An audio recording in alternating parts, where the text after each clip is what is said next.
Good morning all of you. मैं Ranjit Singh Gurugram teacher training college Chakpanagaram Shri Vijaynagar के YouTube channel में आप सभी का स्वागत करता हूं।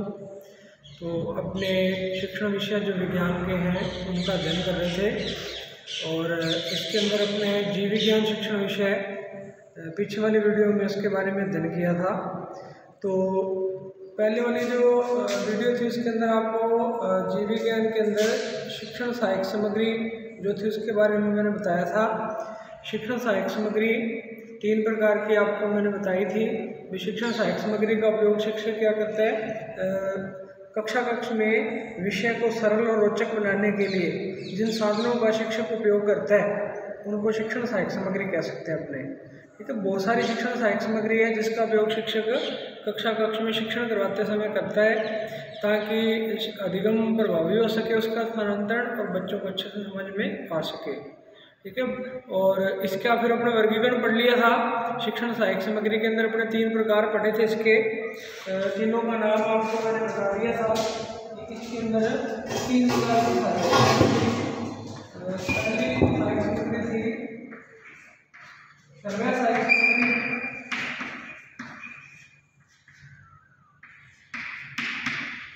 ठीक है, दूसरा अपने इसमें देखा था, दूसरी थी दृश्य सहायक सामग्री।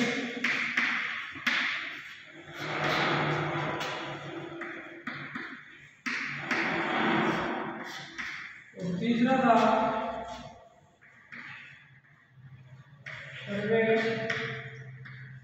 दृश्य सहायक सामग्री।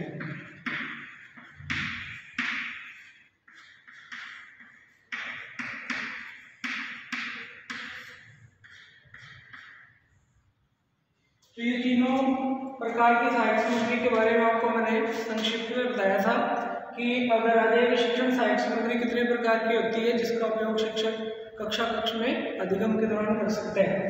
तो 3 प्रकार के अपने वर्गीकरण पढ़ा था इसका, श्रव्य सहायक सामग्री, दृश्य और श्रव्य दृश्य। तो श्रव्य सहायक सामग्री के अंदर आपको मैंने बताया था अभी जिसके अंदर सिर्फ बच्चे जो है सुन करके उसका उपयोग अधिगम के अंदर कर सकते हैं। दृश्य के अंदर वो साधन आएंगे जिसको बच्चे देखते हैं और उनके द्वारा अधिगम को सहायता मिलती है। तीसरे प्रकार में आपको बताया था श्रव्य दृश्य के अंदर वो साधन आएंगे जिसको बच्चे देखते भी हैं और सुनते भी हैं और अध्ययन के अंदर सहायता प्राप्त करते हैं। तो अपने तीनों का आप क्या है डिटेल पढ़नी है। तो आज अपने इसके अंदर ये शुरू करेंगे श्रव्य सहायक सामग्री। ठीक है, टॉपिक अपना लेना शिक्षण सहायक सामग्री और इसका जो पहला पॉइंट है श्रव्य सहायक सामग्री, ये अपने आज शुरू करेंगे। इसके अंदर श्रव्य सहायक सामग्री जो है इसको हमने शुरू करना है। तो श्रव्य सहायक सामग्री की परिभाषा आपको मैंने पहले बता दी थी कि ऐसी शिक्षण सामग्री जिसके द्वारा बच्चों को अधिगम में सहायता मिलती है और इसमें बच्चे जो है किसी भी आवाज़ को, है ना, या पहले से कोई रिकॉर्ड की विषय वस्तु को सुनते हैं, सुन करके अपने अधिगम में सहायता प्राप्त करते हैं। तो श्रव्य सहायक सामग्री ऐसी सहायक सामग्री है जिसको बच्चे सुन करके अपने शिक्षण में सहायता प्राप्त करते हैं, या ऐसी सहायक सामग्री जिसका उपयोग शिक्षक कक्ष में बच्चों को अध्ययन के दौरान करता है और बच्चे इसको सुन करके अपने अधिगम में सहायता प्राप्त करेंगे। अब श्रव्य सहायक सामग्री जो है, अब इसमें कौन कौन सी सहायक सामग्री आती है जिसको बच्चे जो है सुन करके सहायता प्राप्त करते हैं। अब इसके अंदर अपने इसका पढ़ना है, इसके प्रकार है, इसका वर्गीकरण है। श्रव्य सहायक सामग्री के अंदर कौन कौन से साधन आएंगे जिसका जो शिक्षक है कक्ष में बच्चों को अध्ययन करवाते समय उपयोग करेगा। ठीक है, तो अब इसमें सबसे पहला अपने पास आ जाता है श्रव्य सहायक सामग्री के अंदर रेडियो। अपने रेडियो के बारे में आपने सुना हुआ सभी ने। तो रेडियो जो है इसकी अपने कह सकते हैं कि शुरुआत लगभग 1885 से मानी जाती है। ये 1885 से रेडियो की शुरुआत हो गई थी और रेडियो जो है लगभग सभी बच्चों ने देखा होगा, ठीक है, सुना भी होगा।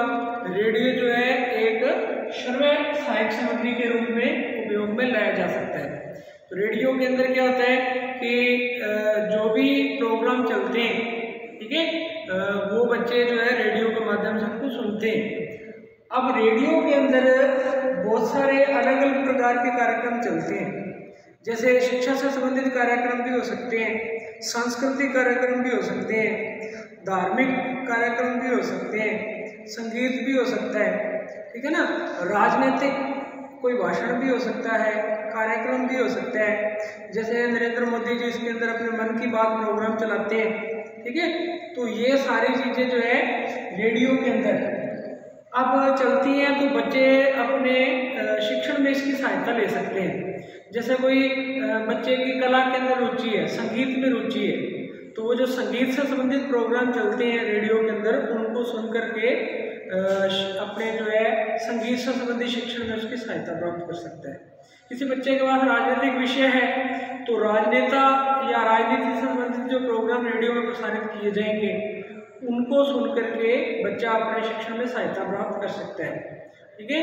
तो शिक्षण का मतलब सिर्फ कक्षा वाला शिक्षण ही नहीं है, बच्चा जो है कक्षा के बाद भी बहुत सारी चीज़ें सीखता है, उनको भी अपने शिक्षण के अंदर ही शामिल करते हैं।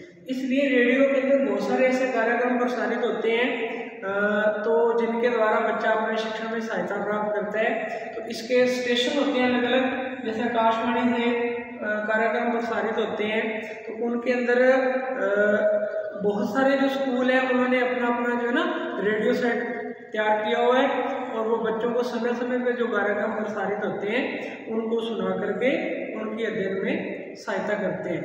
अब रेडियो जो है इसका उपयोग जो शिक्षक, ठीक है, बच्चों को उसका प्रोग्राम का निर्धारित समय बता करके उनकी सहायता कर सकते हैं। अभी इस समय में ये प्रोग्राम चलेगा, आप इसको घर पे भी सुन सकते हैं, या कक्षा के समय में कोई प्रोग्राम प्रसारित हो रहा है रेडियो के अंदर, तो कक्षा में भी उसको सुना करके बच्चों की उसमें सहायता की जा सकती है, ठीक है। तो ये रेडियो के बारे में था। रेडियो के अंदर सिर्फ बच्चे सुनते हैं किसी चीज़ को और अपने शिक्षण में या अपने ज्ञान में वृद्धि करते हैं। तो इस प्रकार रेडियो जो है एक श्रव्य सहायक सामग्री है। ये तो इसकी बातें थी फायदे की, ठीक है। अब इसकी कुछ सीमाएं हैं, ये कह सकते हैं इसमें कुछ कमियां हैं। इस सहायक सामग्री का उपयोग ज़्यादातर नहीं किया जाता या ज़्यादातर शिक्षक या बच्चे नहीं करते हैं, तो इसमें कुछ कमियां ये है कि रेडियो का एक तो उपयोग जो है इसमें जब समय निश्चित होता है प्रोग्राम प्रसारित होने का, उसी समय में बच्चे उसको सुन सकते हैं। कक्षा के अंदर जब जरूरत होती है, शिक्षण करवाना होता है शिक्षक को बच्चों को, तो वो अपने समय के अनुसार रेडियो का उपयोग कक्षा में नहीं कर सकते। इसकी कमी है रेडियो की, इसलिए इसका उपयोग शिक्षण के दौरान सहायक सामग्री में किया तो जाता है, लेकिन कम किया जाता है, क्योंकि इसमें समय प्रोग्राम का निर्धारित होता है। शिक्षक अपने सुविधा के अनुसार, बच्चों की सुविधा के अनुसार इसका उपयोग नहीं कर सकते हैं। इसके बाद दूसरा अपने पास आ जाता है फिर ग्रामोफोन, ठीक है। श्रव्य सहायक सामग्री है दूसरी ग्रामोफोन। अब जो ग्रामोफोन होता है, ग्रामोफोन के अंदर भी क्या होता है, बच्चे सिर्फ सुनते हैं और अपने जो है अधिगम के अंदर सहायता प्राप्त करते हैं। अब ग्रामोफोन में थोड़ा सा फर्क है, इसके अंदर पहले तो रिकॉर्ड्स तैयार कर लिए जाते हैं, ठीक है, डाटा या जिसको फिर रिकॉर्ड्स कहते हैं वो तैयार कर लेते हैं। अब उन रिकॉर्ड्स को फिर क्या किया जाता है, ग्रामोफोन के अंदर बजाया जाता है, ठीक है, मतलब चलाया जाता है, और बच्चे उस ग्रामोफोन के अंदर फिर आवाज़ को सुन करके उससे संबंधित जो है अपने विषय वस्तु से संबंधित है या अपने शिक्षण से संबंधित जो भी सहायता है उसको प्राप्त करते हैं, ठीक है। तो ग्रामोफोन में रेडियो में फर्क है, इसमें तो प्रोग्राम निर्धारित समय में प्रसारित होते हैं, बच्चे उसको सुनते हैं, ठीक है ना। इसमें रिकॉर्डेड भी हो सकते हैं और लाइव भी हो सकते हैं, मतलब साथ साथ भी चल रहे होते हैं और रिकॉर्डेड या पहले से रिकॉर्ड किए हुए भी चलते हैं। ग्रामोफोन के अंदर पहले रिकॉर्ड तैयार किए जाएंगे, रिकॉर्ड्स बनाए जाएंगे और उनको फिर ग्रामोफोन के अंदर बजाया जाएगा, और वो बच्चों के विषय वस्तु से संबंधित हो सकते हैं या फिर बच्चों के जो ज्ञान से संबंधित जो जितने भी क्षेत्र हैं वो अलग अलग क्षेत्रों में किसी भी क्षेत्र से संबंधित हो सकते हैं, ठीक है। तो अब रिकॉर्ड्स जो है ये सबसे ज़्यादा, ठीक है, अमेरिका के अंदर एक राज्य है मिनेसोटा राज्य के अंदर जो शिक्षा विभाग है, ठीक है, उसने लगभग 3000 रिकॉर्ड्स तैयार किए हुए हैं, जिनका जो बहुत सारे विद्यालय एक ही समय में या अलग अलग समय में उपयोग करते हैं और कर सकते हैं, जिससे बच्चों को अपने शिक्षण में सहायता मिलती है। ठीक है, तो इसका मतलब ग्रामोफोन का उपयोग अपने इंडिया से ज़्यादा अमेरिका के अंदर हो रहा है। वहाँ बहुत सारे रिकॉर्ड्स के तैयार किए हुए शिक्षा विभाग ने, जिनका उपयोग बहुत सारे स्कूल करते हैं। ठीक है, ग्रामोफोन और रेडियो में थोड़ा सा अंतर है, ध्यान रखना आपने। इसमें पहले से रिकॉर्ड्स तैयार किए जाते हैं, फिर उनको बजाया जाता है। अब ये ग्रामोफोन था, सर्वे सहायक सामग्री। ग्रामोफोन के अंदर भी समस्या है, या कह सकते हैं इसकी कमी है या सीमा है। अब इसमें पहले रिकॉर्ड्स तैयार होने चाहिए। शिक्षक, अब जैसे बच्चों को किसी टॉपिक से संबंधित सहायता चाहिए शिक्षण में, तो उससे संबंधित रिकॉर्ड पहले तैयार किया जाएगा। वो रिकॉर्ड्स तैयार होगा तभी उसको ग्रामोफोन में बजाया जा सकता है। तो रिकॉर्ड्स तैयार करने में जो है समय और श्रम दोनों लगते हैं, इसलिए इसका उपयोग सीमित है, कम किया जाता है लेकिन कम, क्योंकि रिकॉर्ड्स जो विषय वस्तु के अनुसार तैयार नहीं है और तैयार है तो बहुत कम है, इसलिए इसका उपयोग सीमित ही किया जाता है। ठीक है, ये दो सर्वे सहायक साधन हो गए अपने। तीसरा है फिर अपने पास लिंगवा फोन। लिंगवा फोन का मतलब होता है कि भाषा संबंधी कोई त्रुटि हो जाती है या भाषा संबंधी कोई अशुद्धि है, उसको सुधारने के लिए इसका उपयोग ज़्यादातर किया जाता है। शिक्षण के दौरान शिक्षण करवाते समय अगर कोई भाषा संबंधी त्रुटि हो जाती है या भाषा संबंधी कोई शुद्धि है, तो उसको ये क्या करता है, सुधारता है। सुधारने के लिए लिंगोफोन का उपयोग किया जाता है, और ये भी सर्वे सहायक सामग्री के अंदर ही आता है। अब लिंगोफोन जो है ये विदेशी भाषा जो होती है, ठीक है, अपनी जो राष्ट्रभाषा इसके अलावा जो दूसरे देशों की भाषा कोई भी, उस भाषा को सिखाने में या उस भाषा के उच्चारण में भी ये सहायता करता है, मतलब इसका प्रयोग किया जाता है। अगर बच्चों को विदेशी भाषा सिखानी है या विदेशी भाषा का उच्चारण सिखाना है, तो उसके लिए लिंगोफोन का उपयोग सर्वे सहायक सामग्री के रूप में किया जा सकता है। मतलब ये बच्चों की सहायता करता है अधिगम के अंदर। कब? जब बच्चों को विदेशी भाषा का उच्चारण सीखना होता है या विदेशी भाषा सीखनी होती है या कोई भाषा संबंधी त्रुटि सुधारनी होती है, तो उसके समय में लिंगोफोन का उपयोग किया जाता है। ठीक है, तो ग्रामोफोन और लिंगोफोन में भी ज़्यादा अंतर नहीं है, लगभग दोनों की कार्यप्रणाली सेम ही है। दोनों के अंदर रिकॉर्ड्स ही चलाए जाते हैं, बस इतना सा फर्क है भी, यह विदेशी भाषा के लिए या उसके सुधार के लिए, भाषा की त्रुटि के लिए इसका उपयोग किया जाता है। इसके बाद हमारे पास आ जाता है सर्वे सहायक सामग्री के अंदर टेप रिकॉर्डर। टेप रिकॉर्डर के बारे में आपने सुना हुआ, सभी ने देखा हुआ है, उपयोग करते हो। टेप रिकॉर्डर के अंदर क्या होता है, यंत्र है एक प्रकार का जिसके अंदर आवाज़ को रिकॉर्ड किया जा सकता है। आवाज़ को इसमें पहले रिकॉर्ड कर लेते हैं, फिर उस आवाज़ को सुनाया जाता है। ठीक है, आवाज़ को रिकॉर्ड करते हैं तो वो साथ साथ भी सुनाई जा सकती है रिकॉर्ड होते हुए, और उसको रिकॉर्ड करने के बाद दोबारा कई बार, मतलब कितनी भी बार उसको अपने सुन सकते हैं। तो टेप रिकॉर्डर के अंदर जैसे कोई विषय वस्तु है जिसका बच्चों को अध्ययन करवाना है, तो शिक्षक उससे संबंधित जो डाटा है उसको पहले टेप रिकॉर्डर के अंदर रिकॉर्ड कर सकता है। फिर जब कक्ष में शिक्षक अध्ययन करवाएगा तो टेप रिकॉर्डर की सहायता से बच्चों को जो रिकॉर्ड किया हुआ डाटा वो सुना सकता है। ठीक है, तो टेप रिकॉर्डर से जो है कोई भी डाटा पहले रिकॉर्ड करके, आवाज़ रिकॉर्ड करके उसको बच्चों को सुनाया जा सकता है। अब टेप रिकॉर्डर का फ़ायदा ये रहेगा कि इसके अंदर अगर कोई संगीत के अंदर रुचि है बच्चे की, संगीत विषय जो है वो सीख रहा है, तो इसके अंदर जो है संगीत से संबंधित जो उसके नियम हैं या आवाज़ है, ध्वनि है, धुन है, उसको वो बार बार रिकॉर्ड की हुई चीज़ को सुनेगा तो उसको सीखने में आसानी रहती है। किसी संगीत को अगर बच्चा बार बार सुनेगा तो उसको उसकी बारीकियों का आसानी से पता चलेगा, है ना।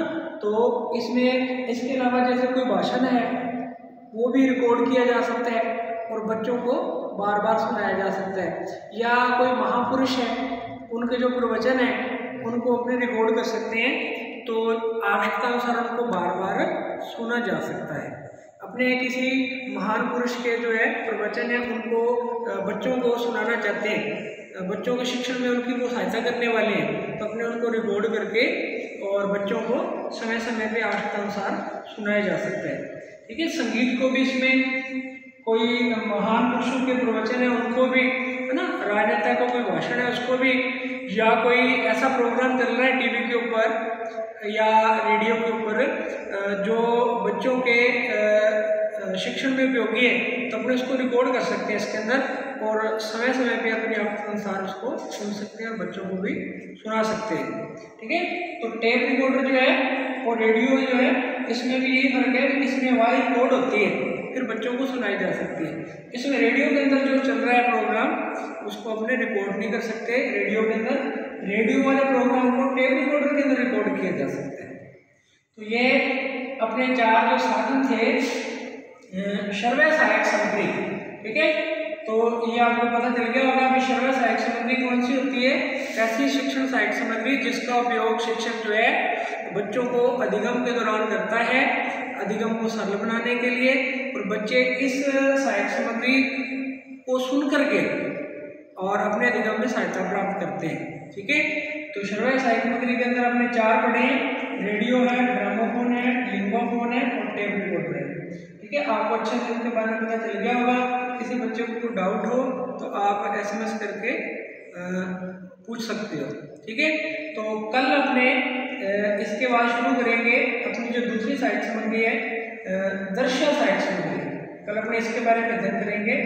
तो आप इसको एक बार अच्छे से देख लेना। Thank you.